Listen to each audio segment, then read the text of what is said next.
Hello বন্ধুরা, আজকে আমরা চলে এসেছি একটা নতুন মিশনে। এই সিলিংটাকে একদম নতুন রূপ দেওয়ার অভিযান। শুরুতেই দেখুন, পুরনো কাগজগুলো সাবধানে তুলে ফেলা হচ্ছে। অনেক দিনের ধুলোবালি আর পুরনো স্তর বিদায় নিচ্ছে।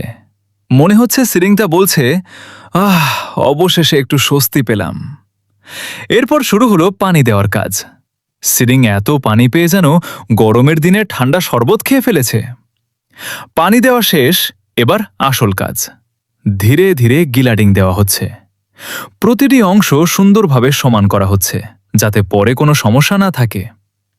একজন দক্ষ কারিগরের হাতের ছোঁয়ায় সিলিংটা ধীরে ধীরে নতুন রূপ পাচ্ছে। তারপরেরও বালু ছাপানোর পালা। দেখতেই কত সুন্দর লাগছে। মনে হচ্ছে সিলিংটা নতুন পোশাক পরে সাজগোজ করছে। এরপর গছ মারা বা সমান করার কাজ চলছে। কোথাও উঁচু নিচু থাকলে তা ঠিক করে নেওয়া হচ্ছে, কারণ সুন্দর ফিনিশিংয়ের জন্য প্রতিটি ধাপ খুবই গুরুত্বপূর্ণ।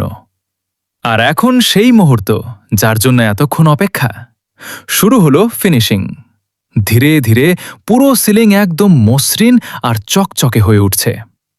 প্রথমে যে সিলিংটা সাধারণ দেখাচ্ছিল, এখন সেটাই একদম নতুন আর আকর্ষণীয় লাগছে। এই কাজগুলো দেখতে সহজ মনে হলেও এর পেছনে রয়েছে অনেক পরিশ্রম, ধৈর্য আর দক্ষতা। প্রতিটি ধাপ ঠিকভাবে না করলে এমন সুন্দর ফলাফল পাওয়া সম্ভব নয়। তো বন্ধুরা, আপনাদের কাছে কোন ধাপটা সবচেয়ে ভালো লেগেছে? কাগজ তোলা, পানি দেওয়া, গিলাডিং, বালু ছাপানো নাকি ফাইনাল ফিনিশিং? কমেন্টে অবশ্যই জানাবেন। ভিডিওটি ভালো লাগলে লাইক, শেয়ার আর সাবস্ক্রাইব করতে ভুলবেন না।